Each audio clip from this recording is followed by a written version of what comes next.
Bom, minha gente, como sempre, é uma satisfação estar aqui novamente com vocês. E hoje eu queria fazer algumas reflexões a respeito da prece. Tá tudo funcionando, Thelma? Tá direitinho? Tá, né? Tá, já entendi que tá. Tá bom. Então, são vários pensamentos, várias ideias a respeito do tema, né? Eu não tenho nenhuma pretensão de esgotar o tema, claro que não, e nem de estar colocando verdades absolutas ou completas, não é nada disso. São reflexões, são pensamentos, né? Bom. Então, a primeira coisa que eu gostaria de propor, que vocês pensassem um pouquinho, o que que é o pensamento? Se alguém perguntasse para você, o que que é o pensamento? Defina pensamento. Uma criança, por exemplo, ô vô, o que que é o pensamento? O que que você responderia para essa pessoa? Não é uma pergunta fácil, não é? No livro Libertação, o André, ele é perguntado exatamente isso, o que é o pensamento? E olha a resposta inteligente de classe que o André Luiz deu para essa pergunta.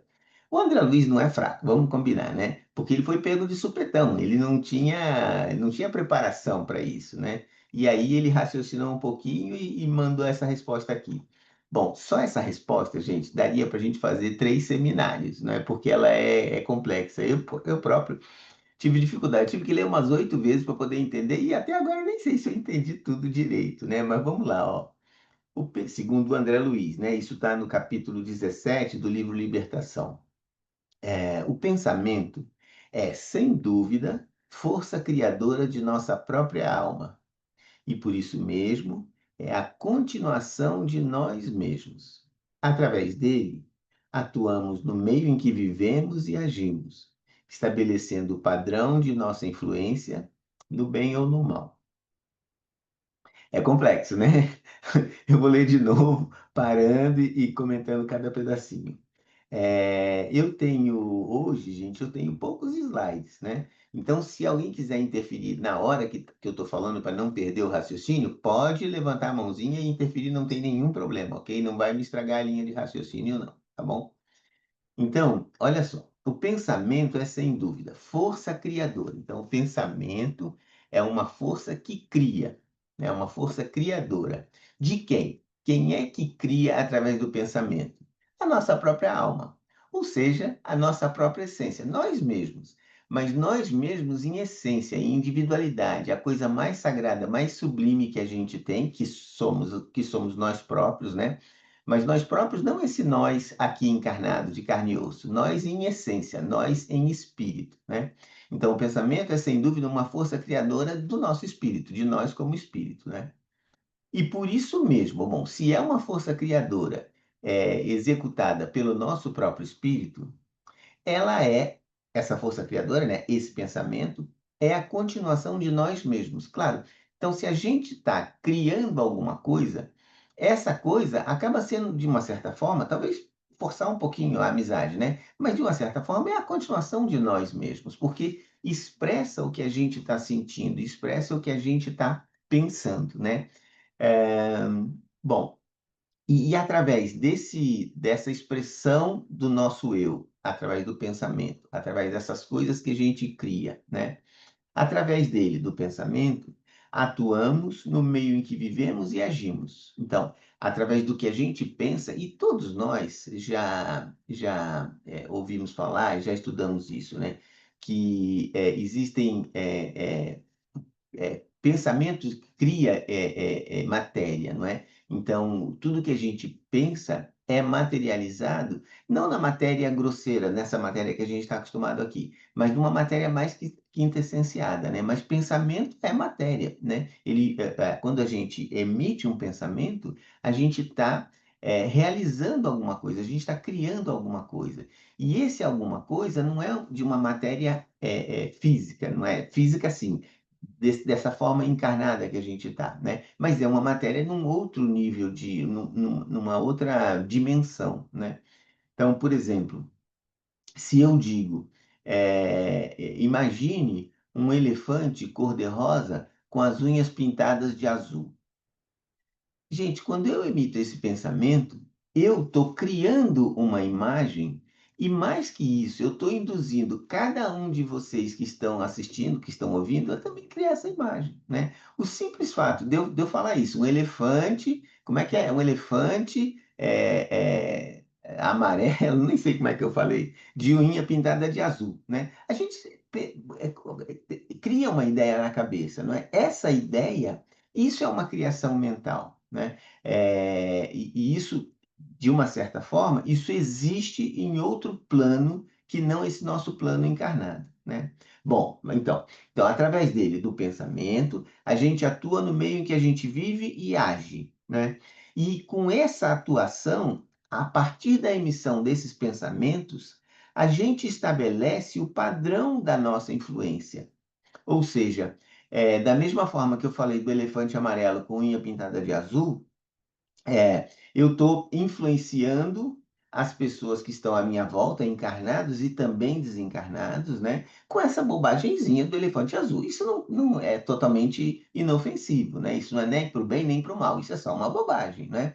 Agora, no nosso dia a dia, ao longo da nossa vida, ao longo da nossa existência, e aqui, quando eu digo vida, transcende a encarnação, vida na eternidade, né? A gente, através dos nossos pensamentos, a gente define um padrão, né? Que é o nosso padrão, que é a nossa forma de ser, né? A partir desses pensamentos, a gente está, vamos dizer assim, pintando o nosso próprio quadro. Então, a gente é capaz até de perceber, quando houve um pensamento, esse pensamento foi emitido pelo Carlos, pela Thelma, enfim, por alguém, porque a gente já conhece essa pessoa. E é isso que está sendo a criação da nossa influência, né? E essa influência pode ser neutra, pode ser para o bem e pode ser para o mal. Aliás, acho que quase nunca existe nada neutro, né? Ou é para o bem ou é para o mal. Mas, enfim, vamos admitir que possa haver alguma coisa neutra, né?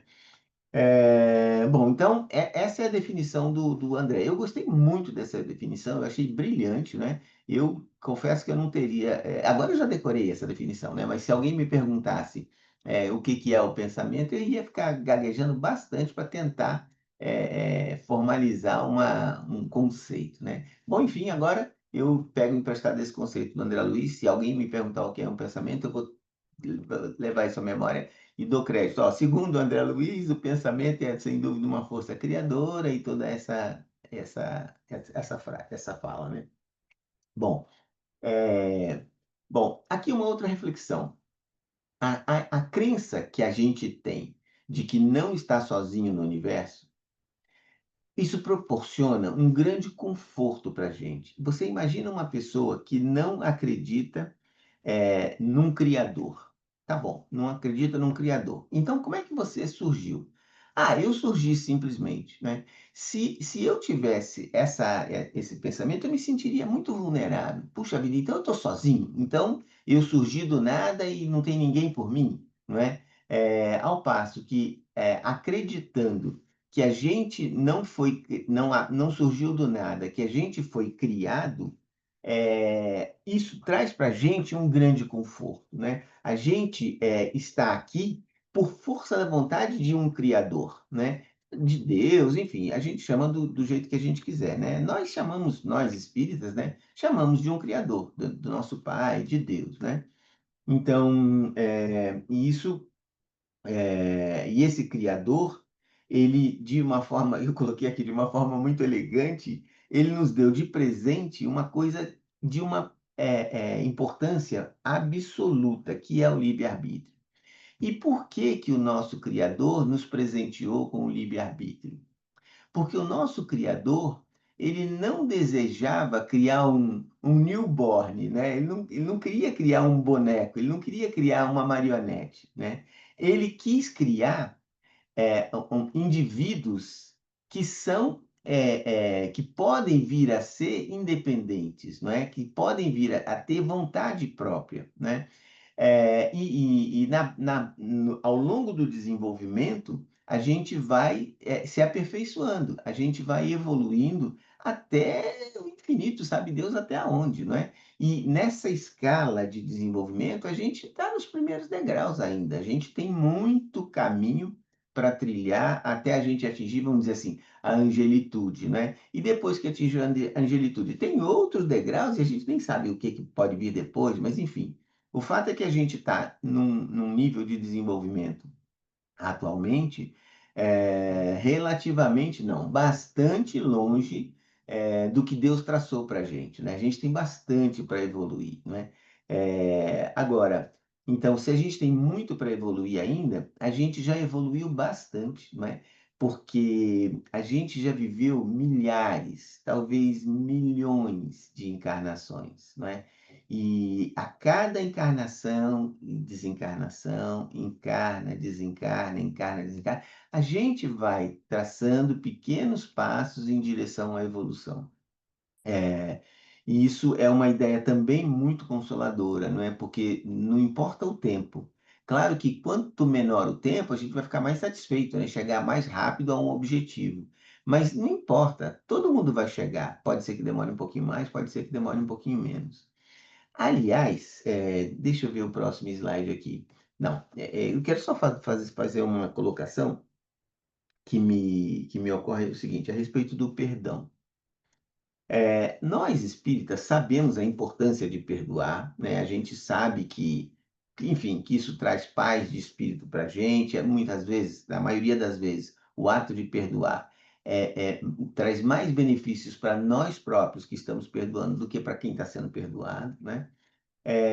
Só que às vezes a gente tem uma certa dificuldade, né? E essa dificuldade de perdoar é normal de acordo com o nosso nível evolutivo, né? Então, imagina assim, uma pessoa que faz alguma coisa de ruim para você alguma coisa de muito ruim para você. Se faz alguma coisa de ruim, tudo bem, tá perdoado, não tem problema. Mas se faz uma coisa de muito ruim, a gente fica sentido, a gente fica chateado, né? E muitas vezes, dependendo do tão ruim que é o que essa pessoa fez, fica difícil de perdoar. Mesmo sendo espírita, mesmo entendendo que a gente precisa, mesmo entendendo que a gente vai ser mais beneficiado do que aquele que a gente está perdoando, né? Bom, e fica assim. Aí eu ouvi alguma coisa, na verdade, não sei se eu ouvi, não sei se eu li, uma ideia que para mim fez muita diferença, né, a respeito dessa coisa do perdão. Quando alguém faz alguma coisa de ruim para a gente, é, e se a gente tem uma certa dificuldade para esquecer ou até para perdoar, se a gente fizer o seguinte raciocínio: bom, essa criatura, este indivíduo, este cavalheiro que acabou de aprontar comigo, ele também vai chegar à angelitude. Ele também vai evoluir e ele também vai chegar aonde a gente deseja chegar. De- de- com essa ideia, essa pessoa que fez mal para mim, ele não passa de um irmão também, não é? Então fica mais fácil de entender. Na medida em que a gente está caminhando para uma evolução, eu estou falando assim, para a angelitude, que é o máximo horizonte que eu consigo chegar, não é? Então vamos falar, se a gente deseja chegar à angelitude, essa pessoa que fez mal para a gente também vai chegar à angelitude. Pode ser que ele demore um pouquinho mais, porque ele é ruim danado, né? Mas pode ser que, de repente, por algum acontecimento, ele desperte e consiga chegar à angelitude mais cedo do que a gente. Isso é possível, né? Então, a partir dessa ideia, dessa constatação, fica muito assim, fora da nossa alçada, perdoar ou não perdoar. Gente, não cabe a nós deliberar a respeito se a gente vai perdoar ou não, se a gente deve julgar ou não. Simplesmente não está na nossa alçada. Então, quando a gente percebe que o não perdoar pode trazer prejuízo para a gente, mas mesmo assim a gente guarda uma sensação ruim a respeito daquela pessoa que a gente tem dificuldade de perdoar, se a gente fizer esse raciocínio, mas essa pessoa também vai chegar à angelitude. Então, esse momento ele é ruim, ele está fazendo mal para mim, mas isso é um instante, né? É nessa encarnação aqui, e essa encarnação aqui não é nada diante da eternidade, né?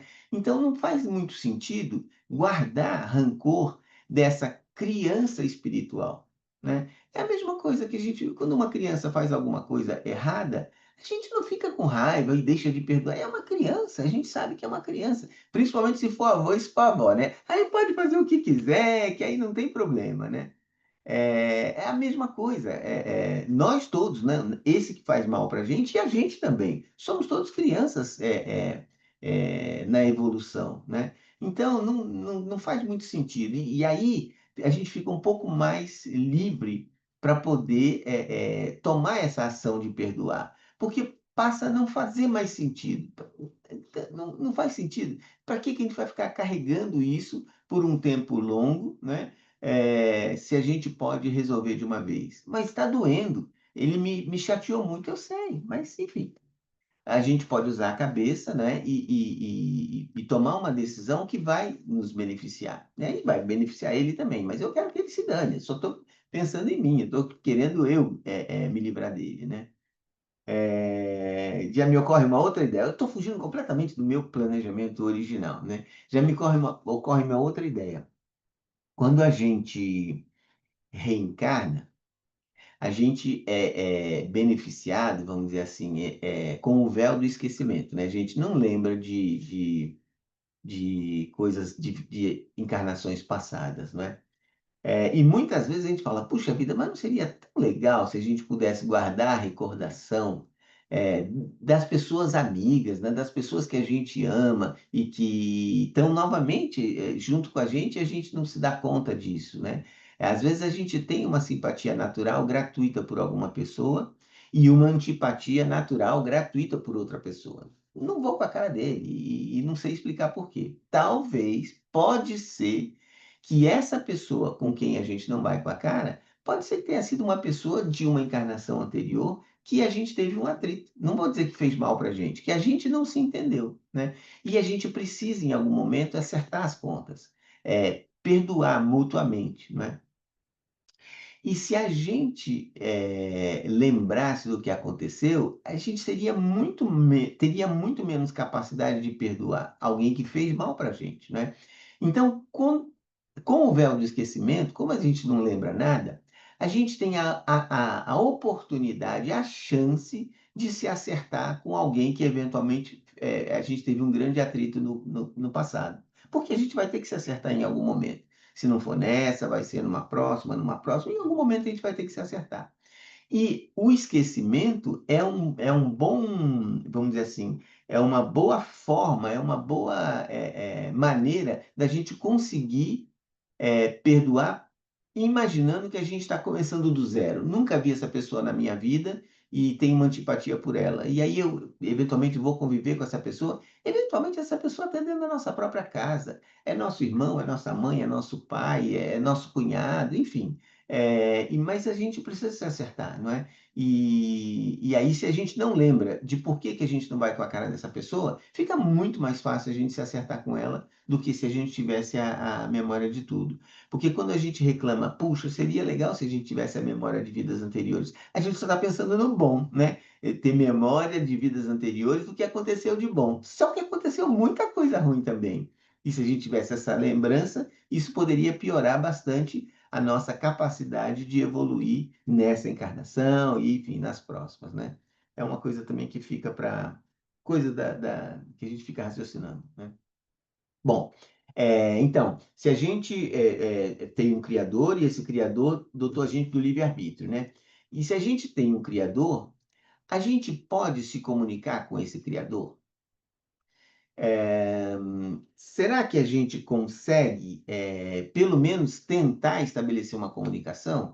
Eu acho que sim, claro que sim. Todos nós, em alguns momentos da nossa vida, ou em vários momentos da nossa vida, ou cotidianamente na nossa vida, a gente se comunica com o Criador. A gente pede, a gente reza, a gente pede proteção, não é? A gente agradece, não é? Essa é uma forma de se comunicar com o nosso Criador. Então, como que a gente poderia se comunicar com o Criador? Que recurso, né? De que maneira a gente poderia usar para estabelecer essa comunicação? Bom, a gente pode falar com o Criador, que é o que a gente muitas vezes faz, não é? Só que falar, a gente pode dizer assim, ó, a fala é um recurso de entrega. Deixa eu ver se eu consigo explicar direitinho isso que eu estou raciocinando, né? Quando a gente fala alguma coisa, a gente está entregando alguma coisa que a gente criou. A gente está verbalizando um pensamento, não é? Uma vontade, uma necessidade, enfim. A, o raciocínio, o pensamento é anterior à fala. Na verdade, a gente nem precisava falar, né? Porque só da gente pensar, a gente já está se comunicando com o Criador. Mas muitas vezes a gente fala até em voz alta, obrigado, Senhor, por essa graça, enfim, né? Então, para entregar alguma coisa, é preciso que essa coisa exista. É preciso criar essa coisa que será entregue através da fala. E o que que é essa coisa? É um pensamento, né? É uma ideia. A gente fica matutando uma ideia, pronto, já sei o que, fazendo um roteiro, né? Pronto, então agora eu já sei o que eu vou falar, e aí a gente verbaliza. Enfim, aqui no caso a gente está falando para o nosso criador, mas pô, isso funciona com qualquer pessoa. Quando a gente quer falar, a gente não fala só abrindo a boca, não é? A gente fala alguma coisa que a gente criou, que a gente raciocinou, que a gente, entre aspas, roteirizou para falar. A gente não sai falando a esmo, né?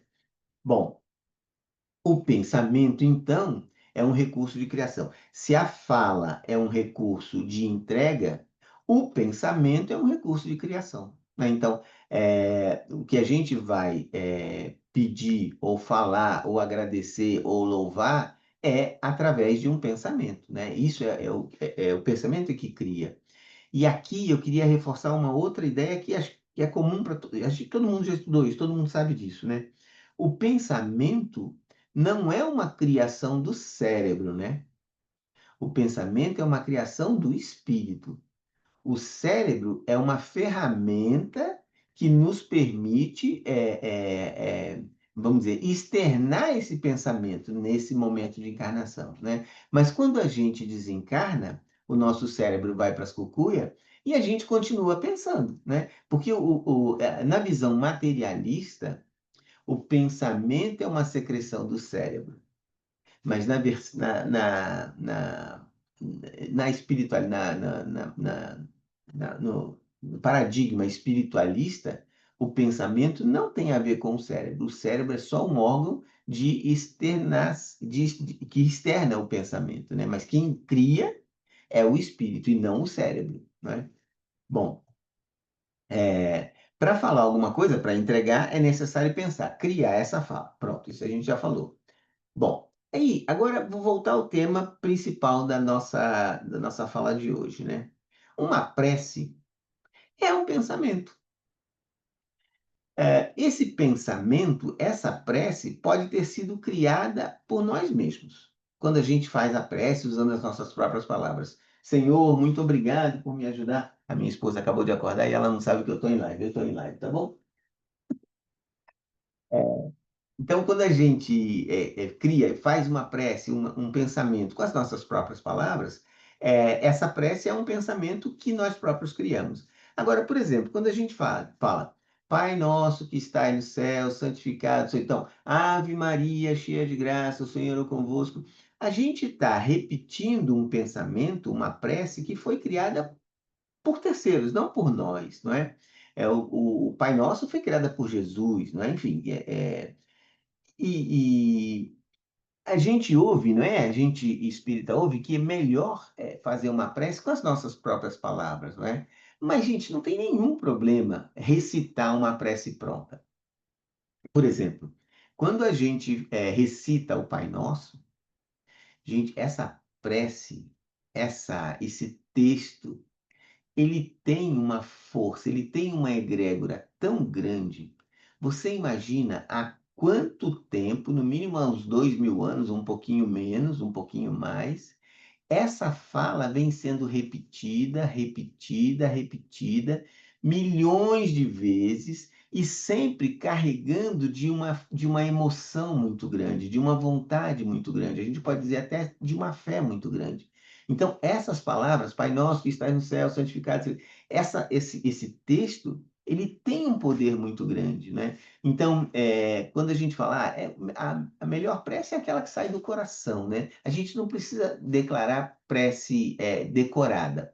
Tá certo, não precisa mesmo. A prece que sai do nosso coração é melhor? Ela é muito muito boa. Agora, o Pai Nosso não é ruim de jeito nenhum, gente, é muito bom. Se por acaso a gente não quer, não sabe, ou por um motivo qualquer, não quer fazer prece com as nossas próprias palavras, pode fazer o Pai Nosso, que tem muita força, é muito bom, é muito importante, né? Então, e aí, devagarzinho, a gente vai treinando, fazer com as nossas palavras, que também é muito bom, porque aí vai sair do nosso coração. Mas o Pai Nosso, de uma certa forma, ele também sai do nosso coração, porque a gente recita ele com fé, não é? Com humildade, não é? Com expectativa de receber alguma graça, ou de reconhecer o poder, a crença nessa força maior, nesse Criador, né? Então, é, o Criador da pessoa, repetimos esse pensamento e que nos parece adequado. E claro, e se a gente está recitando uma prece pronta, o Pai Nosso, por exemplo, né? A gente está usando esse texto, esse pensamento que foi criado por terceiros, por Jesus, não é? Numa determinada situação que nos parece adequada, né? E isso não tem nenhum problema, não é? Eu, gente, até exagero, eu faço Pai Nosso o dia inteiro, né? É, o dia inteiro é exagero, mas várias vezes ao longo do dia eu rezo o Pai Nosso, né? Eu também faço prece com as minhas próprias palavras. Eu não consigo fazer tão bonito quanto a Marli faz, a oração de abertura, né? Mas eu me viro também, eu faço as minhas do meu jeito, né? E quando não tem jeito, eu vou no Pai Nosso e é muito bom, funciona muito bem, né?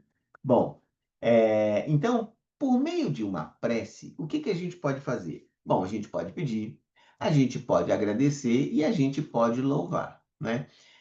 Na maioria das vezes a gente pede, não é? É, o André Luiz, ele coloca essas três, vamos dizer assim, coisas, né, que a gente pode fazer através da prece na ordem inversa. Primeiro louvar, depois agradecer, depois pedir. Porque quando a gente louva a Deus, a gente está humildemente reconhecendo uma força superior à nossa própria força, não é? Então, reconhecendo essa pequenez, essa criatura que somos, criada por um Criador, né? Então, o ato de louvar é um ato de humildade, é um ato de reconhecimento de uma força maior que está acima das nossas, né? O povo judeu, eles usam aquele kippá, sabe aquele chapeuzinho que coloca aqui? Eu uma vez perguntei, mas por qual é a intenção, qual é a função desse kippá, desse chapeuzinho? A intenção desse chapeuzinho é nos lembrar que acima da nossa cabeça tem um Criador, né? Então é uma forma material de nos remeter ao Criador, de humildemente entender que existe um Criador, que nós não somos mais do que o que a gente acha que a gente é, né? Bom, e se a gente reconhece, se a gente humildemente percebe, não é? Reconhece a existência de um Criador, a gente pode, num segundo momento, agora agradecer pelas coisas que acontecem com a gente, não é? Porque esse criador, ele é criador de tudo, ele tem influência, não é? Então ele pode trazer para a gente situações boas, ruins, mais ou menos, médias. Então, algumas dessas situações a gente fica muito feliz e agradece, não é? Mas a gente que já é adulto, que já estudou um pouco o espiritismo, a gente sabe que mesmo as coisas que às vezes acontecem na nossa vida que não são boas, elas trazem um ensinamento, não é? Então, a gente pode aprender sem sofrer. É possível. Mas, gente, o sofrimento é um excelente professor, né? Através da dor, a gente tem uma condição muito grande de aprender. E uma vez eu ouvi uma coisa, eu não sei se é verdade, quer dizer, eu acho que sim, eu acredito que sim. Quando a gente está sofrendo alguma coisa, quando a gente está passando por alguma dor, e aí sim de forma bastante genérica, não é? É porque a gente tem que aprender alguma coisa. E enquanto a gente não aprender, aquela dor persiste. A partir do momento que a gente aprendeu o que tinha que aprender, não precisa mais doer. Porque você já aprendeu. Pronto, agora vamos para o próximo. Próxima dor, próximo sofrimento, próximo aprendizado, né? Então, agora, muitas vezes, esse aprendizado é um aprendizado de uma encarnação inteira. não é? Então, é um exemplo que a gente sempre usa, né? Uma pessoa que tem uma doença bastante importante e que não tem cura, sei lá, uma pessoa que por infelicidade está sofrendo de um câncer e que efetivamente, eventualmente não tem cura e ela vai desencarnar em função dessa doença, não é? Bom, enfim, tem alguma lição nisso? Claro que tem alguma lição, claro que tem alguma coisa para aprender que a gente eventualmente só vai usufruir desse aprendizado numa próxima encarnação, porque essa encarnação não vai ser suficiente, porque a gente vai perder essa encarnação, a gente vai desencarnar em função desse sofrimento. Mas esse sofrimento ele não está aqui de graça, por perversidade, por maldade do Criador. Até porque o nosso Criador é sumamente bom, não é? Ele é misericordioso, ele é bom, ele não quer ver ninguém sofrer, né? Mas muitas vezes o recurso da dor ele vem como recurso didático para a gente aprender alguma coisa que a gente precisa e a gente não quer, né? Então aí a gente acaba num sofrimento. Tem algumas coisas que eu vou falar hoje, que eu já estou falando, né? Que são bem polêmicas, né? Pode ser que algumas delas você não concorde, e pode ser até que eu não esteja conseguindo explicar direitinho o meu ponto de vista, e aí talvez você até concordasse, não é? Mas, enfim, é o melhor que eu consigo fazer nesse momento, né? Bom, uma prece, toda prece, que é, em essência, um pensamento, né? Ela tem uma direção e uma intenção. É muito comum, e aliás é bom que seja, que quando a gente faz uma prece, a gente enderece essa prece a alguém, ou a alguma entidade, a Deus, a São Judas, a Bezerra de Menezes, a Jesus, enfim. Isso que eu estou chamando de uma direção. Essa prece está sendo direcionada para essa entidade. E ela tem uma intenção também. Ela tem uma intenção de louvar, ela tem uma intenção de agradecer, ela tem uma intenção de pedir. E na maioria das vezes a gente pede mesmo e ok, não tem nenhum problema pedir. Pode pedir à vontade. E algumas coisas a gente vai ser atendido e outras não, né? Mas o nosso papel é pedir, pode pedir à vontade, não tem problema não. A prece está direcionada a alguém e a prece tem um objetivo. Ela expressa um desejo, né? Que a gente pode dizer que é louvar, é agradecer ou pedir, né? O ato de pensar, agora eu vou falar essa mesma coisa, mas agora um outro aspecto dessa coisa, né? Um aspecto mais assim, vamos dizer assim, intelectual, né? O ato de pensar produz uma onda que a gente, na verdade, a gente não sabe direito explicar isso, né, do ponto de vista científico, vamos dizer assim. Então, a gente está chamando de onda mental. Por que eu estou chamando de onda mental? Porque o André Luiz chama de onda mental, o Dr. Décio Andoli Júnior, lá, médico da AME, chama de onda mental, a doutora Marlene chamava de onda mental, então pronto, eu vou chamar também de onda mental, né? Mas essa onda mental é o resultado de um pensamento, não é? Muito bem. As ondas mentais, na verdade, não só as ondas mentais, todas as ondas, né? Quer sejam mecânicas, eletromagnéticas, mentais, não é? Elas têm uma característica que é a frequência, que diferencia uma onda da outra. Aí eu acho que a gente já falou isso aqui em outras palestras, né? Por exemplo, onda eletromagnética. Existem assim, não é existem o termo, né? Há várias frequências vibratórias de ondas, não é? E a gente, enquanto nós homens, não é? A gente convencionou dividir esse espectro de ondas em partes, segundo as características de cada uma dessas partes. Mas na real, as ondas elas não estão nem aí com a nossa física, não é? Com os nomes que a gente deu. Então, por exemplo, onda de rádio FM, onda de TV, micro-ondas de esquentar comida, luz que a gente enxerga, raio-x, raio gama, raio beta, tudo isso é uma coisa só. É onda eletromagnética. São radiações eletromagnéticas, né?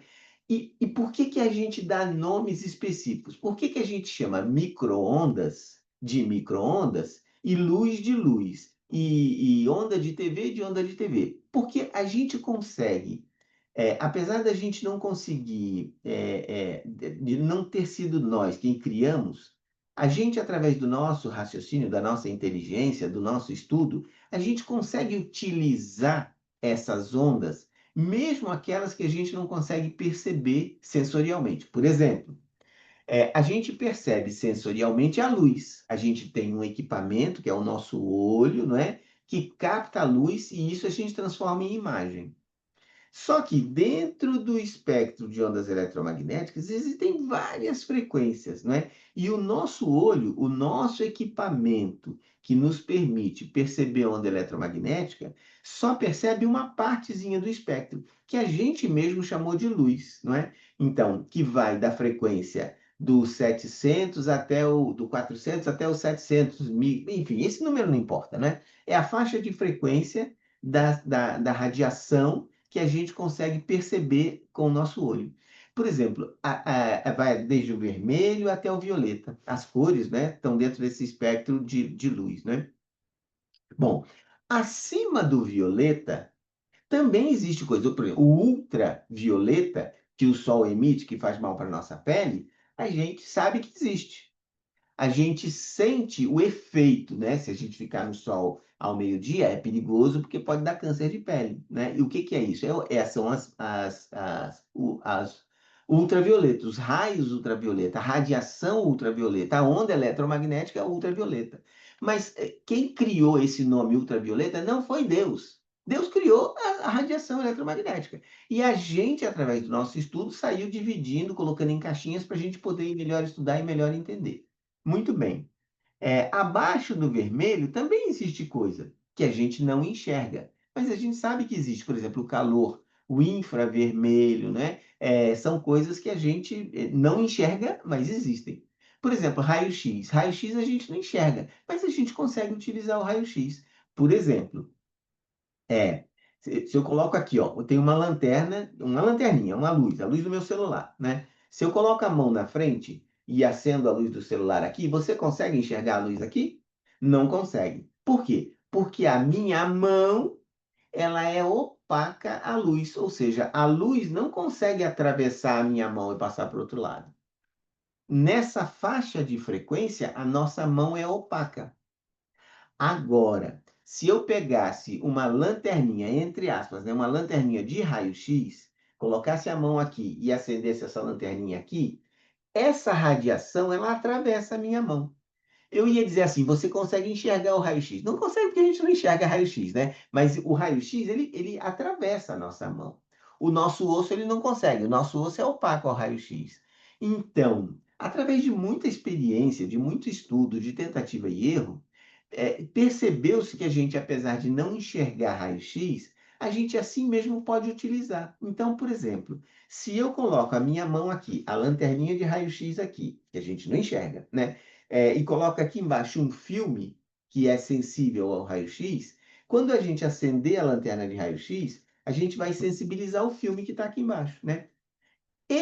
O que que vai ficar sensibilizado nesse filme? O nosso osso. Por quê? Porque a pele é transparente. Então a pele não está no filme. Mas o nosso osso bloqueia o raio-x. Então o nosso osso vai virar sombra ali naquele filme, né? Aí o médico olha assim contra a luz e fala: Ah, você está com o dedo quebrado. Então é uma forma da gente fotografar o nosso osso sem tirar a pele de volta dele, né? Usando o nosso raciocínio, a nossa capacidade científica, né? De desenvolver equipamentos, e a gente utiliza uma coisa que a gente não tem capacidade de perceber sensorialmente. A gente não tem nenhum sentido, a gente só tem cinco: visão, tato, olfato, paladar e audição. Nenhum desses cinco sentidos consegue captar o raio-x, né? Mas a gente consegue utilizar o raio-x mesmo assim usando tecnologia, né? Bom, tá. Então, o que que diferencia, por exemplo, o raio-x da luz? O raio-x é uma onda de frequência mais alta. Daí eu vou fazer uma coisa assim, ó, um raciocínio assim, ó. Quanto maior a frequência, mais, entre aspas, aqui, ó, poderosa será a onda. Então, a luz é uma onda poderosa, mas o raio-x é mais poderoso ainda. Em que sentido? A luz não atravessa a mão, o raio-x atravessa a mão. né? Então, nesse sentido que eu estou dizendo, que o raio-x é uma onda mais poderosa do que a luz, né? E o que que diferencia o raio-x da luz? A faixa de frequência. A frequência em que vibra o raio-x é mais alta do que a frequência em que vibra a luz, né? E por isso ele tem mais poder de penetração, de atravessar coisas. Agora, voltando a falar de onda mental. Quanto mais alta a frequência da onda mental, da onda emitida pelo nosso pensamento, mais poderosa essa onda é. E aí, o que que é uma onda de baixa frequência e uma onda de alta frequência mental?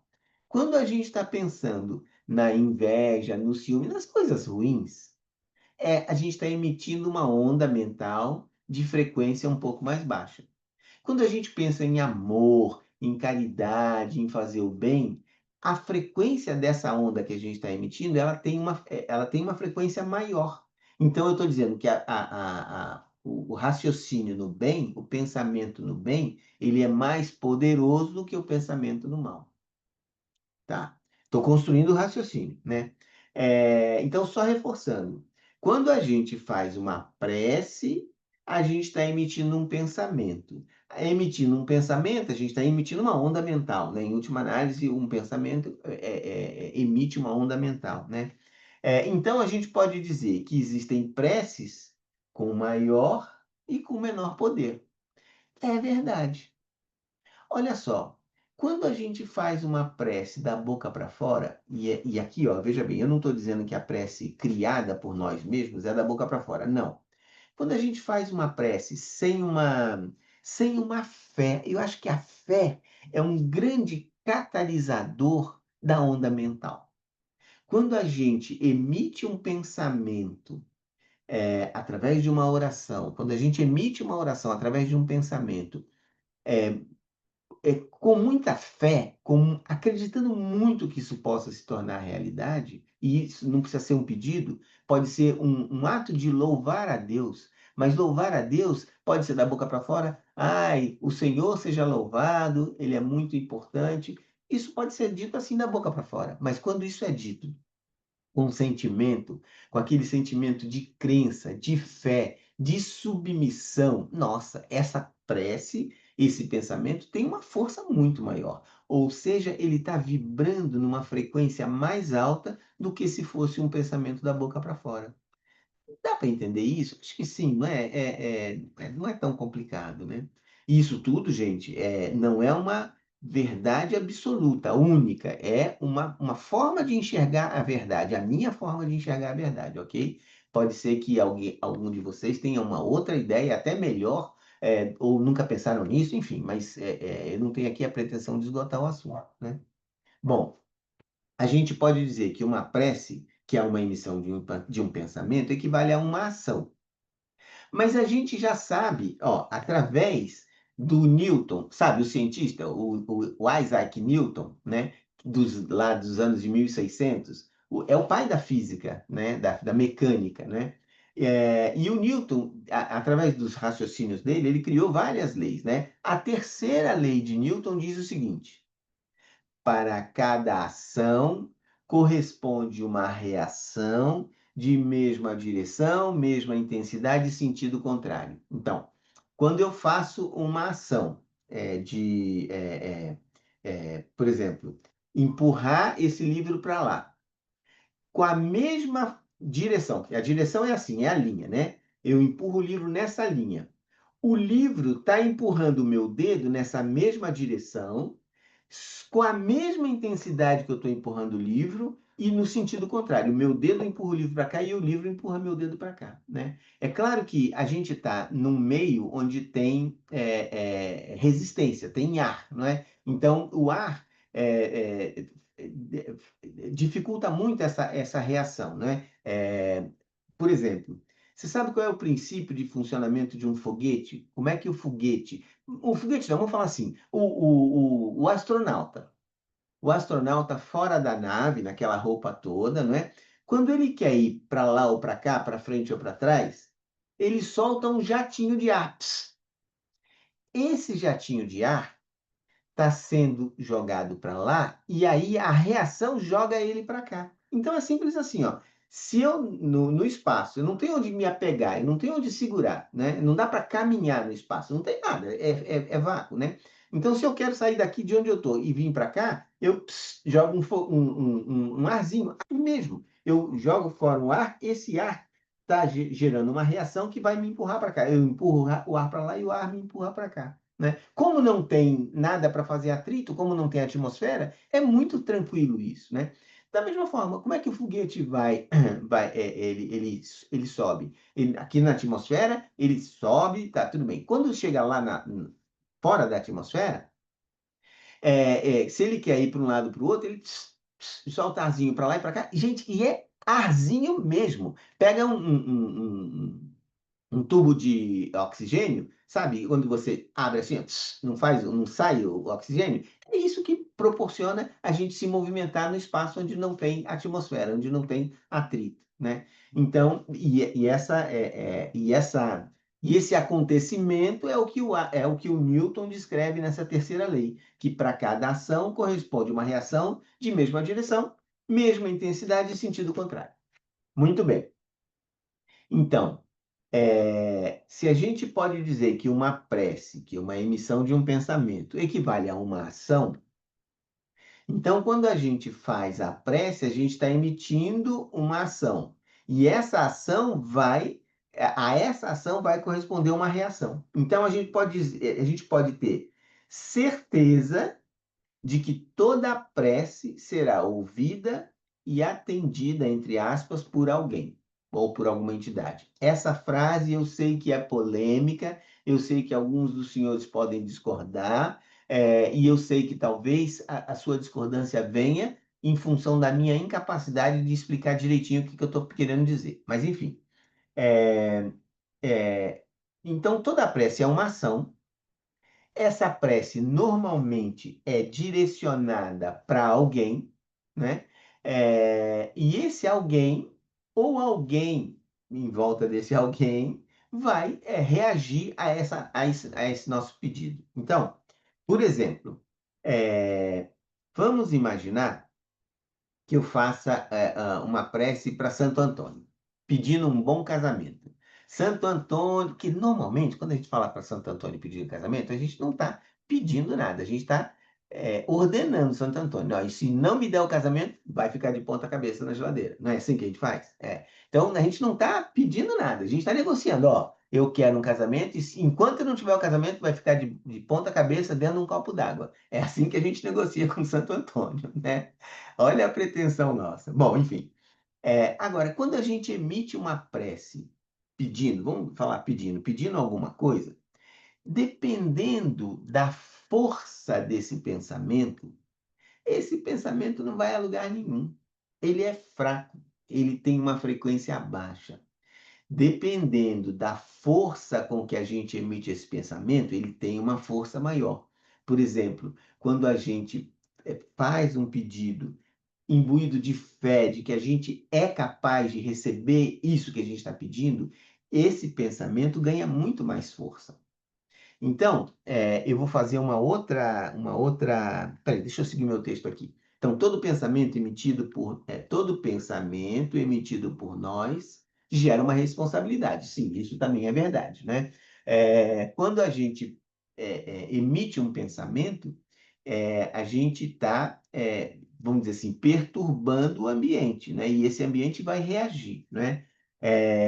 Cada um de nós no nosso nível de evolução moral, é livre para orar pelo que a gente quiser.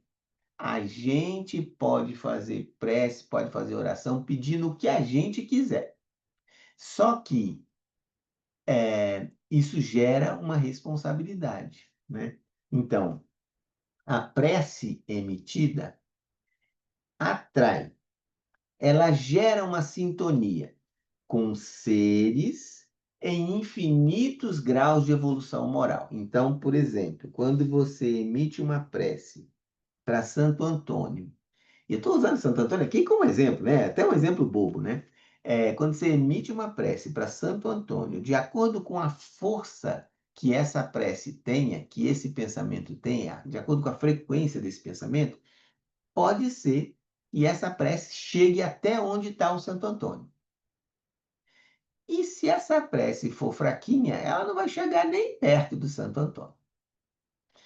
Só que toda vez que a gente emite um pensamento, a gente cria uma forma pensamento e além do objetivo que a gente deu, da direção. Estou emitindo uma prece para Santo Antônio, mas essa prece é fraca, não chega a Santo Antônio, mas ela chega a alguém.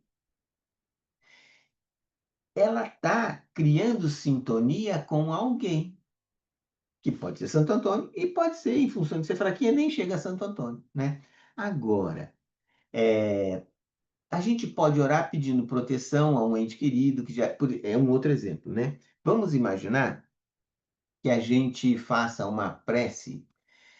Eu vou falar uma coisa. Não, não vou falar, não, senão é muito polêmico. Ó, vamos imaginar que a gente tem uma avó que já desencarnou e a gente gostava muito dela e ela gostava muito da gente. Então a gente tem essa noção de que a minha avózinha está lá em cima me protegendo. Então, quando eu tenho alguma coisa, eu falo, minha avó, por favor, me ajuda nisso, né? Então a gente está endereçando a nossa prece à nossa avózinha, que não é nenhuma santa e tal. Eventualmente, a gente pode orar pedindo proteção ou benesses a um santo, até mesmo a Deus, ou até mesmo a nossa avó. A gente pode orar para quem a gente quiser, pedindo o que a gente quiser. Agora, ao emitirmos a prece, quanto mais nobre for o desejo que essa prece carrega, mais poderosa será essa prece. Aqui, ó, tem um outro jeito de falar. Quanto mais nobre for o desejo, né? Nobre assim, no sentido, por exemplo, eu quero ganhar na loteria. Gente, isso tem muito pouco de nobreza nesse pedido, né? Eu quero ganhar na loteria, a gente está falando de matéria, né? É bom ter dinheiro? É bom ter dinheiro. É bom ter muito dinheiro? É bom ter muito dinheiro. É bom ter um caminhão de dinheiro? É bom ter um caminhão de dinheiro.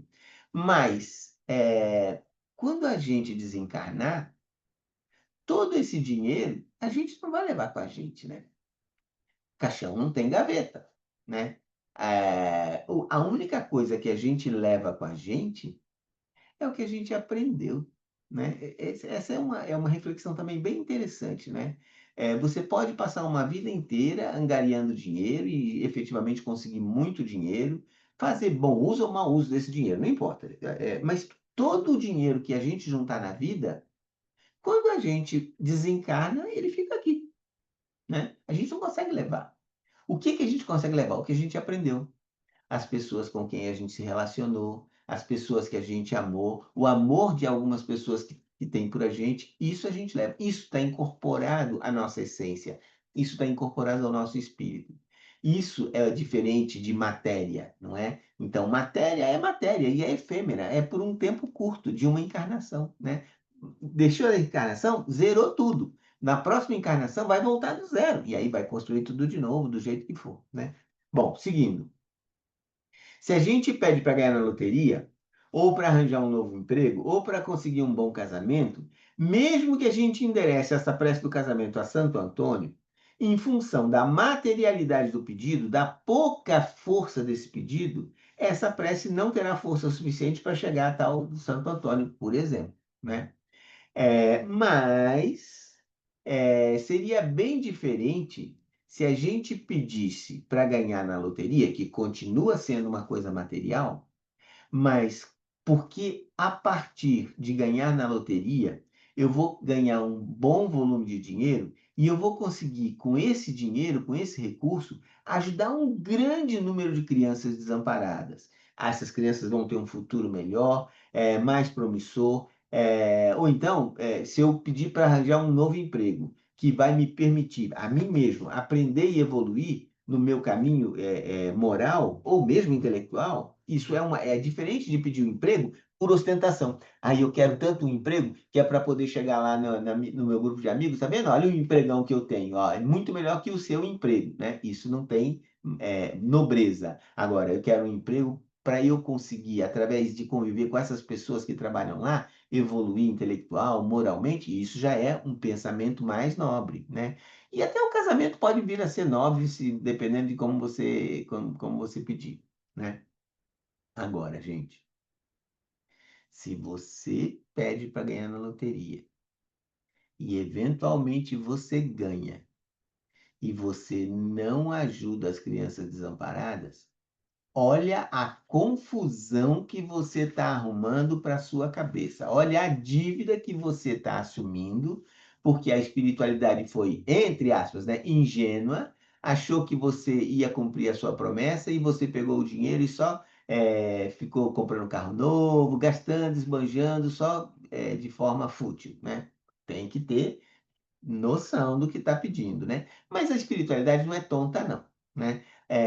Eventualmente, você com uma prece dessa, até bem intencionado, não, eu realmente tenho como objetivo ajudar a criança desamparada, né? Mas pode ser que a espiritualidade avalie que você não vai ter essa capacidade, né? Então, mesmo sendo um pedido nobre, pode ser que ele não seja atendido. Por quê? Porque não vai dar certo, vai dar errado, né? Então, a espiritualidade não é tonta, não, ela sabe exatamente o que está fazendo, né? Enfim, aqui eu cito Mateus, capítulo 7, versículos 7 e 8. Mateus diz assim: peçam e lhes será dado, busquem e encontrarão, batam e a porta lhes será aberta. Pois todo o que pede, recebe. O que busca, encontra.